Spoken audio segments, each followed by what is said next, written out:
السلام علیکم کے اس کے ناول پہ آپ سب کو ویلکم۔ ایک خوبصورت ناول پیش کر رہے ہیں جس کا نام ہے ایک تھی محبت۔ ناول کی رائٹر ہیں سمیرہ حمید۔ چلیے چلتے ہیں ناول کی جانب۔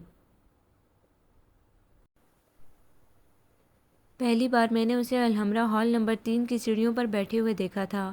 سردیوں کی دھوپ اپنی ساری شادابی لیے اس کے گٹار سے ہو کر گردن تک لمبے بالوں پر گر رہی تھی۔ اس کی لمبی انگلیاں گٹار پر وقفے وقفے سے متحرک تھیں اور اتفاق سے جیسے جیسے میں سیڑھیاں اوپر چڑھ رہی تھی ویسے ویسے گٹار کی تاریں سر کم چھوڑ رہی تھی۔ یہی وجہ تھی کہ آخری سیڑھی پر پہنچ کر میں نے گردن موڑ کر اسے دیکھا۔ اس کی پشت میری طرف تھی۔ آدھا گٹار چہرے پر گرے لمبے بال اور چھوٹی سی داڑھی مجھے دکھائی دے رہی تھی۔ مجھے ہال کے اندر چلے جانا چاہیے تھا لیکن میں وہیں کھڑی رہی۔ شاید گٹار کی دھن نے مجھے منجمد کر دیا تھا۔ یہ ابتدا تھی اس سفر کی جس کی انتہا نے اسے میرے دل میں لازوال کر دیا اور مجھے زوال پذیر۔ ہال کا لکڑی کا دروازہ جس کے لوہے کے کنڈے بہت شور کرتے ہیں کے سامنے کھڑے ہو کر میں نے زندگی میں پہلی بار آگے ہو کر کسی لڑکے کو دیکھنا چاہا کہ وہ کون ہے یا کیسا ہے۔ وہ عیسیٰ تھا۔ کھڑے کھڑے جیسے ہی میں نے اسے دیکھنے کے لیے چہرہ آگے کی طرف جھکایا اس نے گٹار پر سے اپنا چہرہ اوپر اٹھا لیا۔ ہم دونوں کے سر ایک ہی ساتھ میں ایک ہی رخ پر ایک دوسرے کی طرف اٹھے۔ میرا جھکا رہ گیا اور اس کا اٹھا۔ میں اوپر آخری سیڑھی پر کھڑی تھی اور وہ نیچے پہلی سیڑھی پر بیٹھا تھا۔ اس کی آنکھیں سوالیاں تھیں اور میری حیرت زدہ۔ وہ میری طرف اچنبھے سے دیکھ رہا تھا، میں اس کی طرف خوف سے۔ اس کا جادو مجھ پر چڑھ جانے کا خوف، اتنے سالوں بعد حقیقت میں اس سے مل لینے کا خوف۔ میں نے وہاں سے ہٹ جانا چاہا لیکن وہاں سے ہل نہیں سکی۔ سر اٹھا کر وہ میری طرف بدستور دیکھ رہا تھا۔ ایک ہاتھ ابھی بھی گٹار کے تاروں پر تھا۔ وہ میں نے اسے ایسے دیکھنے کی کوئی وجہ دینا چاہی لیکن دے نہیں سکی اور تیزی سے ہال کے اندر چلی گئی۔ اندر بیٹھ کر اس کی آنکھوں کی حیرت یاد آتی رہی، دھوپ جو اس کی کٹی پٹی داڑھی میں سے چنچنا رہی تھی، سوال جو اس کی آنکھوں میں سمٹ آئے تھے، وہ دھن جو وہ بجانے کی تیاری کر رہا تھا۔ جس وقت میں اپنی کانفرنس اٹینڈ کر کے واپس جانے لگی اس وقت بے اختیار میں وہیں سیڑھیوں کے پاس رک گئی۔ اب وہ وہاں سیڑھیوں پر نہیں بیٹھا تھا۔ میں نے ایسے ایک نظر سارے الحمرا پر ڈالی اور اسے تلاش کرنا چاہا لیکن وہ کہیں نظر نہیں آیا۔ کینٹین سے پانی لے کر جب میں واپس جا رہی تھی تب وہ ایک لڑکے کے ساتھ آرٹ گیلری سے نکل رہا تھا۔ اب گٹار اس کی پشت پر کراس میں تھا، سر پر ایسا بدرنگ گول ہیڈ تھا جو اسے ماڈرن ہیپی کی لک دے۔ وہ ہاتھ میں پکڑے پاپ کارن کھا رہا تھا۔ اس کا منہ اتنی تیزی سے چل رہا تھا جیسے وہ کئی دنوں کا بھوکا ہو۔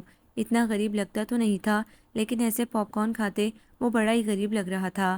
عیسیٰ اور گٹار والے رک، پیچھے سے کسی نے آواز دی تو اس کا منہ اور وہ خود ایک ساتھ کے لیے ساکت ہو گئے۔ اس نے مڑ کر پیچھے دیکھا۔ میں نے بھی گردن گھما کر دیکھا۔ اس کے دوست نے پیچھے سے آ کر اس کی گردن کو جکڑ لیا اور وہ اس سے شیر کے بچے کی طرح لاڈ کرنے لگا۔ میں ان سے 4 سٹیپ نیچے کھڑی تھی اور وہ 4 سٹیپ اوپر، اور اتفاق سے ہم پھر ایک دوسرے کو دیکھ رہے تھے۔ اس بار وہ پھر سے اچنبھے سے اور میں خوف سے۔ مجھے آج تک سمجھ نہیں آیا کہ میں کس خوشی میں وہاں کھڑی ہو کر انہیں دیکھنے لگی تھی۔ دونوں دوست اپنے لاڈ سے فارغ ہوئے تو عیسیٰ میرے قریب آیا۔ کیا میں تمہارا کوئی گمشدہ رشتہ دار ہوں جسے دیکھ کر تم بار بار یوں چونک رہی ہو؟ گٹار کے کچھ تار اس کی آواز میں بھی تھے۔ میں نے نام میں سر ہلا دیا، وہاں سے جانے کی پھر بھی کوشش نہیں کی۔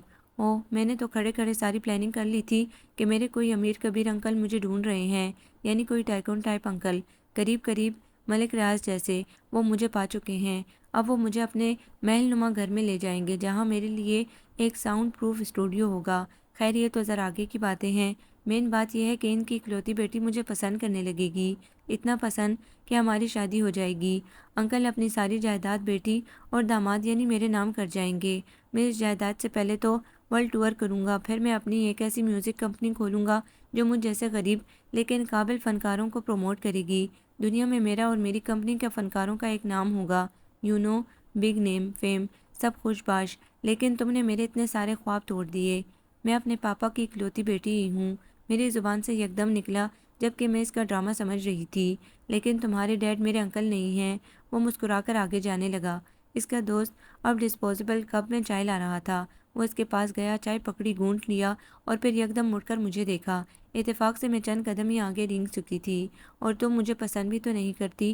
ذرا سا چلا کر کہا۔ میں ابھی بھی وہیں کھڑی تھی۔ برا ہو اس زمین کا جس نے میرے پیر جکڑ لیے تھے۔ کیا تمہارا مجھے اغوا کرنے کا ارادہ بن رہا ہے؟ تمہیں لگتا ہے کہ میں کوئی ہائی فائی آرٹسٹ ہوں جس کے بدلے میں حکومت تمہیں بھاری تاوان دے گی یا تمہارے گروپ کے لوگوں کو جیلوں سے رہا کر دے گی؟ ہائی فائی تو تم کہیں سے بھی نہیں لگ رہے۔ اس کی اوور ایکٹنگ سے میں چڑ گئی۔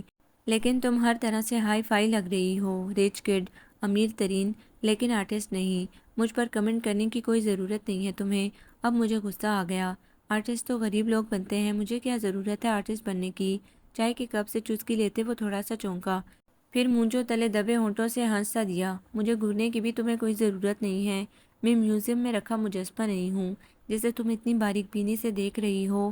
میری جزائیت میں جانا بند کرو، لیکن اگر تم پھر بھی ایسے ہی گھورتے رہنا چاہتی ہو تو پہلے ٹکٹ لے لو۔ میرا خیال ہے مجھ پر کم سے کم $50 کا ٹکٹ تو لگنا ہی چاہیے۔ لاؤ $50۔ اس نے ہاتھ آگے کیے اور اس کا دوست اسے کونی مار کر ہنسنے لگا۔ میں بنا کر وہاں سے چل کر پارکنگ میں آ گئی۔ وہ دونوں دوست بھی پارکنگ سے اپنی بائک نکالنے لگے۔ ان کی بائک کافی دیر تک میری کار کے سامنے سڑک پر لہراتی رہی۔ دونوں میری کار کو آگے جانے کا راستہ نہیں دے رہے تھے۔ اگر میری ڈرائیونگ ذرا سی اچھی ہوتی تو میں ان کی بائک کو اپنی کار سے ایک کھونسا مار کر آگے نکل جاتی۔ جب ان دونوں کا مجھے تنگ کرنے سے جی بھر گیا تو ہاتھ لہرا کر اور فلائنگ کس دے کر عیسیٰ غائب ہو گیا۔ میں اپنے کالج، اپنی کلاس، اپنی سوسائٹی میں ہزاروں لڑکوں کو دیکھ چکی تھی، ان سے مل چکی تھی، انہیں جانتی تھی، پھر اسے ہی دیکھ کر مجھ پر انجانے جادو کا اثر کیوں ہوا؟ کیا صرف اس لیے کہ ایک بار میں نے اس کی شکل کے ایک لڑکے کا اسکیچ بنایا تھا؟ بلکہ اسی کا مجھے پینٹنگ کا شوق تھا، لیکن پاپا نے مجھے سمجھایا کہ اس میں میرا کوئی فیوچر نہیں ہے۔ میں گلجی یا صادقین کے لیول کی پینٹر بن جاؤں تب ٹھیک ہے، لیکن اگر نہ بن سکوں تو اپنے ہی پیسوں سے آرٹ کی نمائش ارینج کروانے سے اچھا ہے کہ میں ایسا کام کروں کہ پیسہ بھی خود بخود آئے اور شہرت بھی۔ سیدھے سیدھے وہ مجھ سے کہہ رہے تھے کہ میں ایسا کام کروں جو مجھے زیادہ سے زیادہ مالی فائدہ دے، جس پر 10 لگانے سے 100 ملیں۔ حقیقت تو یہ ہے کہ مجھے پینٹنگ کا شوق تھا، جنون نہیں۔ حتیٰ کہ میں نے آج تک صادقین کی ایک بھی پینٹنگ دیکھنے کی زحمت نہیں کی تھی۔ اسکیچز بنانے میں میرا ہاتھ کافی صاف تھا، فارغ وقت میں اسکیچز بنا لیتی تھی۔ پاپا کہتے ہیں کہ جن چیزوں سے بڑے فائدے حاصل نہ ہوں انہیں فارغ وقت کے لیے شوق بنا لینا چاہیے، پوری زندگی کا مقصد نہیں۔ میں نے شوق کو مقصد نہیں بننے دیا اور ٹیکسٹائل ڈیزائنر بننے لگی۔ عیسیٰ کا اسکیچ میں نے تب بنایا تھا جب میں نیو یارک چھٹیاں گزارنے کے لیے گئی تھی۔ ماما کو یورپ کی ٹھنڈ بہت پسند ہے، لیکن مجھے ٹھنڈ سے چڑ ہے، خاص کر برف سے۔ ایک دن ماما اپنی دوستوں کے ساتھ گھومنے چلی گئی اور میں گھر میں اکیلی رہ گئی۔ باہر برف باری ہو رہی تھی۔ مجھے برف باری کبھی اچھی نہیں لگی، لیکن اس دن میں پہلی بار اٹھ کر گھر سے باہر نکلی۔ پہلے دروازے پر کھڑی ہو کر جھانکتی رہی، پھر کوٹ پہن کر پوری باہر نکل آئی، پھر گھر سے دور چلی گئی اور پھر بہت دور۔ پتہ نہیں میں کب تک چلتی رہی، یہ بھی یاد نہیں کہ اتنا کیوں چلتی رہی۔ ایک گلی تھی جہاں بہت سے بچے کھیل رہے تھے، کچھ میری عمر کے بھی تھے، 13-14 سال کے، کچھ مجھ سے بڑے بھی تھے۔ بہت شور تھا وہاں۔ اینٹوں سے بنی لمبی دیوار پر کچھ بچے رنگ برنگے چاک سے کارٹونز بنا رہے تھے۔ ایک بنچی سینٹا کلاز بنا رہی تھی، ایک 18-19 سال کا لڑکا برف سے نکلتی شارک بنا رہا تھا۔ نیچے ایک چاک گرا ہوا تھا، میں نے اسے اٹھا کر دیوار پر کچھ سوچے بغیر لکیریں کھینچنا شروع کر دیں۔ کچھ دیر بعد جب میں فارغ ہوئی تو وہاں عیسیٰ بن چکا تھا۔ لڑکا جو شارک بنا چکا تھا وہ میرے پیچھے کھڑا ہو کر دیکھ رہا تھا۔ Boy friend? اس نے مجھ سے پوچھا تو میں نے چونک کر پہلے لڑکے کو پھر اپنے بنائے اسکیچ کو دیکھا۔ میں تمہاری جگہ ہوتا تو اس دیوار پر کبھی اپنی گرل فرینڈ نہ بناتا۔ کیوں؟ کیونکہ یہاں یہ مٹ جائے گا۔ یہ اتنا خاص نہیں کہ اسے خاص جگہ پر بنایا جاتا۔ تمہارے لیے اپنی یہ چیز خاص نہیں۔ کتنا اچھا اسکیچ بنایا ہے تم نے، لیکن مٹا دینے کے لیے۔ میں مسکرا دی۔ مجھے پرواہ نہیں تھی کہ وہ مٹ جاتا ہے یا نہیں، وہ میرے ہاتھ سے نکلی لکیریں تھیں اور بس۔ اگر وہ میرے ہاتھ سے نکلی لکیریں تھیں تو وہ وہاں سیڑھیوں پر گٹار کون بجا رہا تھا؟ 11 سال بعد وہ دیوار سے کود کر یہاں کیسے آ گیا تھا؟ 11 سال پہلے وہ دیوار پر میرے ہاتھ سے کیسے بن گیا تھا؟ میری دوست سمرا کی پینٹنگز کی نمائش تھی اور میں وہ دیکھنے الحمرا آرٹ گیلری آئی تھی۔ نہیں، یہ جھوٹ ہے۔ سچ یہ ہے کہ میں وہاں عیسیٰ کے لیے آئی تھی، لیکن بہانے سے۔ یعنی میرے اندر چور تھا، مجھے کوئی بہانہ چاہیے تھا جو مجھے مل گیا کہ میں تو سمرا کے لیے آئی ہوں۔ میں سرسری نظروں سے پینٹنگز دیکھنے لگی، ایسے ادھر ادھر کا ایک چکر لگانے لگی۔ دراصل اسے ڈھونڈنے لگی۔ مجھے شک تھا کہ وہ وہاں میوزک کلاسز لینے آتا ہے۔ شک کافی حد تک ٹھیک تھا۔ وہ اپنی کلاس لے کر باہر نکل رہا تھا۔ اس بار وہ مجھے دیکھ کر چونکا اور سیدھا چلتا ہوا میرے پاس آیا۔ تم وہی ہو نا؟ وہی کون؟ جس نے اس دن میرے سہانے سپنے توڑ دیے تھے، سارے کے سارے، سب کے سب۔ مجھے ہنسی آ گئی۔ میں تمہیں یاد ہوں؟ جیسے چونک چونک کر، رک رک کر، سہم سہم کر تم مجھے دیکھ رہی تھی۔ وہ تمہیں ہمیشہ یاد رکھنے کے لیے کافی تھا۔ یہ شرف مجھے پہلے کبھی نصیب نہیں ہوا۔ مجھے ایسے گور گور کر کسی نے نہیں دیکھا۔ مجھے کوئی شوق نہیں تمہیں دیکھنے کا۔ مجھے برا لگا کہ اس نے مجھ پر ایسے طنز کیا۔ تمہیں یہ شوق پورا کرتے ہوئے میں نے خود دیکھا ہے۔ تم خود کو کیا سمجھ رہے ہو؟ عیسیٰ، مسٹر عیسیٰ، آپ کسی غلط فہمی کا شکار ہیں۔ دور کریں میری غلط فہمی۔ اس نے گٹار کو اپنے جوتوں پر ٹکا لیا اور گٹار کے کنارے پر اپنی ٹھوڑی رکھ لی۔ میرے پاس اتنا فالتو وقت نہیں ہے، میں نے ایک نئی دھن سیکھی ہے، سناؤں تمہیں؟ گٹار کو دونوں ہاتھوں میں پکڑ کر وہ پوچھ رہا تھا، اتنے دوستانہ انداز سے پوچھ رہا تھا کہ میں فوراً سیڑھیوں پر بیٹھ گئی اور وہ بھی بیٹھ کر گٹار بجانے لگا۔ اگر میں اس کی دھن کا ترجمہ ٹھیک سے نہیں بھی کر پا رہی تھی تب بھی وہ کچھ ایسی تھی۔ وہ دیکھتی ہے مجھے، رک رک کر، چھپ چھپ کر۔ میں بنا کر کھڑی ہو گئی اور پاؤں پٹک پٹک کر سیڑھیاں اترنے لگی۔ مجھے آج سے پہلے کسی نے ایسے شرمندہ نہیں کیا تھا۔ ٹھیک ہے، وہ ایک آرٹسٹ ہے، اس میں اس کے فن اور اس فن کی لگن کے سب رنگ نمایاں ہیں، لیکن اس کا مطلب یہ نہیں تھا کہ وہ مجھ سے ایسا سلوک کرتا۔ اگر 11 سال پہلے میں نے اس کی تصویر کو دیوار پر نہ بنا دیا ہوتا تو اس کا باپ بھی مجھے اس کی طرف متوجہ نہیں کر سکتا تھا۔ جب میں تقریباً بھاگتی ہوئی اپنی کار کا دروازہ کھول رہی تھی تو وہ بھی تقریباً ہانپتا ہوا میرے پیچھے آ رہا تھا۔ مجھے عیسیٰ کہتے ہیں۔ اس دن میری قسمت بری طرح سے خراب تھی کیونکہ فوراً میرے منہ سے نکلا، جانتی ہوں۔ اوہ، تو تم باقاعدہ مجھے تلاش کرتی رہی ہو، میرا پیچھا کرتی رہی ہو۔ میں بھی سوچ رہا تھا کہ آدھی رات کو کون مجھے اپنے خوابوں میں بلا لیتا ہے، اتنی نیند سے مجھے جگا دیتا ہے، اتنا جنون میرے لیے۔ تم میرے پل پل کا پتہ لگاتی ہو۔ دیکھو کسی دن میرے کمرے میں نہ کود آنا، ویسے بھی میں سب سے اوپر والی منزل پہ رہتا ہوں، کھڑکی تک آتے آتے تم خود اوپر پہنچ جاؤ گی۔ آنا ہو تو پائپ سے آنا، گھر کی پچھلی طرف ایمرجنسی سیڑھیاں ہیں، وہاں سے آ جانا۔ میں بنا کر پلٹی اور وہ کہہ کے لگانے لگا۔ گھر آتے ہوئے میرا غصے سے برا حال رہا، مجھے کیا ضرورت تھی اس سڑک چھاپ کے منہ لگنے کی۔ اس سے اگلی ملاقات NCA کالج میں ہوئی تھی۔ وہ اپنے دوست کے ساتھ درخت کے نیچے بیٹھا باتیں کر رہا تھا۔ میں قریب سے گزر رہی تھی کہ اچانک میری اس پر نظر پڑ گئی۔ چونکہ 1 مہینے بعد وہ پھر سے میرے سامنے آیا تھا، اس لیے میں ایک لمحے کے لیے ٹھٹک کر رک گئی۔ مجھے ٹھٹک کر رکتے ہوئے ایک لمحہ بھی نہیں ہوا تھا کہ اس نے مجھے دیکھ لیا اور کہکا لگا کر اپنی آنکھوں کے اوپر ہاتھ رکھ کر ہلانے لگا، یعنی ایسے اشارے کرنے لگا کہ پھر سے مجھے چھپ چھپ کر دیکھ رہی ہو نا۔ میرا خون سمٹ کر میرے چہرے پر آ گیا۔ دل چاہا ایک نہیں 101 تھپڑ مار کر آؤں اسے۔ تم سمجھتے کیا ہو خود کو؟ میرا بس چلتا ہے تو خنجر اتار دیتی اس کے سینے میں۔ عیسیٰ، اس نے آرام سے کہا، نام ہے میرا، ویسے میں خود کو مائیکل جیکسن بھی سمجھ لیتا ہوں، لیکن کبھی کبھی۔ اور تم؟ میں مائی فوڈ۔ اوپس، زبان کو ذرا سا باہر نکال کر وہ شرارت سے ہنسا۔ دل چاہ رہا ہے تمہارا منہ توڑ دوں۔ دل توڑ دو میرا، پھر میں رانجھا بن جاؤں گا، پھر دیکھنا کیسی کیسی لازوال دھنیں نکلیں گی اس ٹوٹے ہوئے دل سے۔ اس کی تیز دھار زبان کا مقابلہ کرنا کتنا مشکل تھا۔ میں کھڑی سے گھورتی رہی۔ تم کہہ کیوں نہیں دیتی کہ تمہیں مجھ سے محبت ہے اور تم یوں چھپ چھپ کر مجھے دیکھتی ہو؟ یہ جملہ اس نے ایسے کہا تھا کہ درخت کے آس پاس بیٹھے سبھی اسٹوڈنٹس گردنیں گھما کر میری طرف دیکھنے لگے کہ کون کس سے محبت کرتا ہے اور یوں چھپ چھپ کر دیکھتا ہے۔ سارا سامنے ایزل پر کام کر رہی تھی۔ اس بیچاری کا تو اسٹروک بھی غلط گھوم گیا، اس کا منہ بن گیا۔ شٹ اپ اب، شش، اس نے آنکھ دبا کر کہا۔ Go to hell. Go to hell نہیں کہتے، گو آن ہیل کہتے ہیں، یعنی ہیلز پر چلو پھرو۔ اف، دیکھو تم مجھے زیادہ امیر لگتی ہو۔ میرا غریبانہ مشاہدہ کہتا ہے کہ تمہارے ہاتھ میں بندی اس گھڑی کی قیمت 70 سے 80 ہزار کے درمیان ہے۔ اس کا غریبانہ مشاہدہ غلط تھا۔ میری ریسٹ واچ کی قیمت 1.5 لاکھ تھی۔ یہ تم نے سوئسی پہن رکھی ہے نا؟ ہاں، یہ وہی ہے۔ اور تمہاری کار؟ چلو اسے چھوڑتے ہیں، چلو مان لیتے ہیں کہ میں بھی تمہیں پسند کرنے لگوں گا، لیکن تمہارے ڈیڈی یا پاپا، جو بھی تم انہیں کہتی ہو، ان کو مجھ جیسا غریب انسان پسند نہیں آئے گا۔ وہ مجھے ریجیکٹ کر دیں گے، بلکہ میری غربت کی کافی بے عزتی بھی کریں گے۔ میرا دل ٹوٹ جائے گا، تم خودکشی کر لو گی اور میں تمہارے غم میں ایک بڑا فنکار بن جاؤں گا۔ ویسے میں کوئی زیادہ نقصان میں نہیں رہوں گا، ہاں البتہ تم اپنا حساب کتاب پھر سے لگا لو، وہ روانی سے کہہ رہا تھا۔ افسوس کا مقام تو یہ تھا کہ سب پوری توجہ سے اسے بھی سن رہے تھے۔ سارے نے برش کو اپنی ٹھوڑی سے ٹکا لیا، سب اسے اتنے غور سے کیوں سنتے تھے؟ خودکشی مائی فوڈ، اس نے کہکا لگایا، یعنی تم مان رہی ہو کہ تم مجھے پسند تو کرتی ہو لیکن خودکشی جتنا نہیں۔ اگر یہ نوبت آئی بھی تو تم پر ہی آئے گی، محبت بھی تم مجھ سے کرو گے اور خودکشی بھی۔ اس کا دوست دل کھول کر ہنسا۔ عیسیٰ نے مجھے آنکھ ماری۔ میں نے سارا کے ہاتھ سے برش کھینچ کر عیسیٰ کے منہ پر رگڑ دیا۔ اس کا منہ سرخ لکیروں سے سج گیا۔ تم نے مجھے سرخ رنگ دیا، کیا نام ہے تمہارا؟ ہاں صوفی۔ یہ کیا کیا تم نے؟ تم ضرور مجھے خون میں نہلاؤ گی، لیکن اگر خون کا دریا بہا کر بھی تمہیں پانا پڑا تو میں پاؤں گا، تمہیں پالوں گا میری جان۔ سب پھر ہنسنے لگے۔ اگر وہ واقعی غریب تھا تو وہ غریبوں جیسا کیوں نہیں تھا؟ دبا دبا احساس کمتری کا مارا ہوا، کپڑوں جوتوں کی طرح گاڑیاں تبدیل کرنے والی لڑکیوں سے بات کرتے ہوئے چیک ان رکھنے والا۔ یا وہ غریب نہیں تھا، یا وہ غریب تو تھا لیکن اس کے پاس کچھ ایسا ضرور تھا جس کے بل پر وہ اتنا اتراتا تھا۔ اگر اس کی اتراہٹ اس کے فن کے بل پر تھی تو مجھے اس کی پرواہ کرنے کی کوئی ضرورت نہیں تھی۔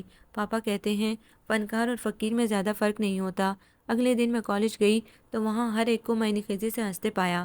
اس جیسے لڑکی کی اتنی اوقات تھی کہ میرے ساتھ اپنا اسکینڈل مشہور کراتا۔ میں اس لفنگے کا منہ توڑ دوں گی۔ میں نے بنش سے کہا، اسے مذاق کی عادت ہے، اس کی زبان ایسے ہی چلتی ہے، اسے انجوائے کرو یار۔ تم کیسے جانتی ہو اسے؟ تقریباً سبھی جانتے ہیں اسے۔ میں بھی تھوڑا بہت جانتی ہوں۔ وہ جو شارٹ کورسز ہو رہے ہیں ان کی کلاسز لینے آتا ہے۔ وہ یہاں اسٹوڈنٹ ہے، اتنا امیر تو نہیں لگتا وہ۔ ہاں ہاں ہاں، اتنا غریب بھی نہیں ہے وہ، ٹیچر ہے وہ۔ کبھی کبھی اسے ادار کی کلاسز بھی ملتی ہیں۔ اپنی کچھ یونیک دھنوں پر لیکچر دینے آتا ہے، سکھاتا بھی ہے۔ سارا وغیرہ کی جو ایگزیبیشن ہوئی تھی اس کے لیے اسی نے تھیم میوزک کمپوز کیا تھا۔ تم یہ سب جانتی ہو تو میں کیوں نہیں جانتی؟ میں نے کئی بار ذکر کیا تھا اس کا، کیا وہ اس کی کلاسز لینے چلیں؟ کب؟ یہی کوئی 2 مہینے پہلے۔ مجھے خود پر حیرت ہوئی۔ ہاں بنش نے ذکر کیا تھا لیکن مجھے کوئی دلچسپی نہیں تھی میوزک کے ایکسٹرا کلاسز لینے میں۔ اس لیے بھی حیران تھی کہ اس سے ملاقات سے پہلے اس کا ذکر مجھ تک آ چکا تھا لیکن میں انجان تھی۔ اوف، میرے ساتھ کیا ہونے جا رہا ہے؟ کیا میں کسی فیری ٹیل کا حصہ ہوں؟ میں نے اپنی زندگی اتنی حقیقت پسندانہ گزاری ہے کہ فیری ٹیل کا سوال ہی پیدا نہیں ہوتا۔ یہی کیا کم تھا کہ پاپا کے ایک بار سمجھانے پر میں نے پینٹر بننے کا خیال ہی دل سے نکال دیا تھا۔ پاپا کے دلائل بہت پر اثر ہوتے ہیں، یا شاید وہ آنے والے وقت اور دنیا پر بہت گہری نظر رکھتے ہیں۔ ان کا کہنا ہے کہ دنیا میں وہ شخص کبھی کامیاب نہیں ہو سکتا جو جذباتی ہو کر سوچتا اور فیصلے کرتا ہے، جیسا کہ پاپا کبھی جذباتی نہیں ہوئے تھے۔ انہوں نے 28 سال کی عمر میں خود سے 8 سال بڑی اپنی باس کی بیٹی سے شادی کر لی تھی۔ ایک بار میں نے پاپا کے کاغذات میں ایک خوبصورت لڑکی کی تصویر دیکھی تو ان سے پوچھ لیا، یہ کون ہے پاپا؟ آپ کی کوئی کلاس فیلو؟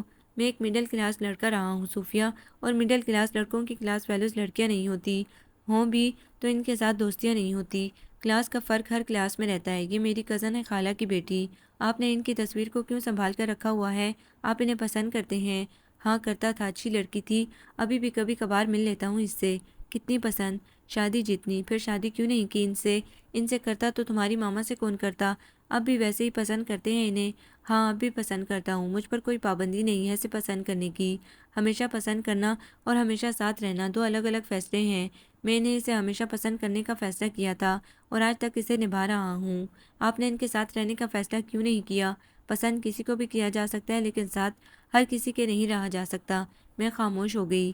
ٹھیک کہا تھا پاپا نے، پسند کسی کو بھی کیا جا سکتا ہے لیکن ساتھ ہر کسی کے نہیں رہا جا سکتا۔ آؤ تمہیں ایک دھن بجانا سکھاؤں۔ مجھے کالج میں داخل ہوتے ہی معلوم ہو گیا تھا کہ وہ آج کالج میں موجود ہے۔ میں نہیں چاہتی تھی کہ اس پر میری نظر پڑے اور میں رک کر اسے دیکھنے لگوں، ایسے اسے پھر سے باتیں کرنے کا موقع مل جاتا، لیکن اس پر میری نظر کیا پڑتی، وہ خود ہی ایک دم سے عین میری نظروں کے سامنے آ کر کھڑا ہو گیا اور گٹار پر 2-3 بار انگلیاں مار کر کہنے لگا، مجھے کوئی دلچسپی نہیں ہے۔ میں نے بیزاری سے کہا، گٹار سے؟ دونوں سے، گٹار سے اور گٹار والے سے بھی۔ گٹار اور گٹار والا دونوں اپنے اندر دلچسپیوں کے کئی سامان رکھتے ہیں، ہمیں آزماؤ تو صحیح۔ میں کبھی بھی کلاس موویز نہیں دیکھتی، تو سی دیکھ لیا کرو، بلکہ DEF دیکھ لیا کرو، اپنی پسند ناپسند پر لکیر نہیں کھینچ دیا کرتے، کبھی کبھی راکھ کے ڈھیر میں سے بھی ہیرا نکل آتا ہے۔ اس نے اپنے کالر کھڑے کیے۔ میرے پاس اتنے ہیرے ہیں کہ مجھے راکھ کے ڈھیر تک جانے کی کوئی ضرورت نہیں، تم بھی جاؤ یہاں سے۔ میں نے ہیرے کو واپس راکھ میں دفن ہو جانے کے لیے کہا۔ تمہیں دیکھ کر ایسا کیوں لگ رہا ہے کہ تم مجھ سے خفا خفا ہو؟ میرا منہ حیرت سے کھل گیا۔ وہ کس دلیر سے مجھ سے اپنا تعلق جوڑ رہا تھا؟ تم ایسے کہہ رہے ہو جیسے تم، میں نے تند و تیز لہجے میں کہنا چاہا اور اس نے مجھے ٹوک دیا۔ میں 1 ہفتہ کالج نہیں آیا اور تم ناراض ہو گئی؟ اچھا بتاؤ کیسے مانو گی؟ چائے یا آئس کریم؟ پیزا ویزا میں نہیں کھلاؤں گا، میری پاکٹ میں صرف 50 روپے ہیں۔ کہا، کس کالج کی کینٹین سے 50 کے 2 کپ ملتے ہیں؟ میں نے استحضائیہ پوچھا۔ یعنی تم چائے پینے کے لیے راضی ہو، بس تمہیں کم پیسوں پر اعتراض ہے؟ کالج کی کینٹین کی کون بات کر رہا ہے؟ تم مستانی مائی کو نہیں جانتی؟ وہ جو مین مال سے ذرا ہٹ کر اپنا کھوکا لگا کر کھڑا ہوتا ہے؟ ہاں ہاں وہی، جس کے سامنے کے 3 دانت غائب ہیں۔ تم نے گیس کر ہی لیا لڑکی، ویسے تم ذہین ہو، تمہارے گٹار کی تاروں کی طرح تمہاری زبان کی بھی تاریں ہونی چاہیے تھی جنہیں کھینچ کر توڑ دیا جاتا۔ زبان کی تاریں بھی توڑ دینا؟ تم میرے ساتھ آؤ، تھوڑا سا چل کر جانا پڑے گا وہاں تک۔ 20 کا کپ کڑک اینڈ بھڑک جائے۔ تم مجھ سے فلرٹ کرنے کی کوشش کر رہے ہو؟ نہیں، بلکہ تم مجھ سے فلرٹ ہی کر رہے ہو۔ تم مجھ سے محبت کر سکتی ہو، میں فلرٹ بھی نہیں کر سکتا۔ کس پاگل نے کہا کہ مجھے تم سے محبت ہے؟ میری آواز اتنی بلند ہو گئی کہ اس نے ایک دم اپنے دونوں کانوں میں انگلیاں ٹھونس لیں۔ پاگل کو چھوڑو۔ اچھا سنو پاگل، مجھے یقین ہے تم کبھی کسی کی بائک کے پیچھے نہیں بیٹھی ہوگی۔ امیر لوگوں کا یہی مسئلہ ہوتا ہے، مہنگی مہنگی بہت چیزوں کی جان ہی نہیں چھوڑتے۔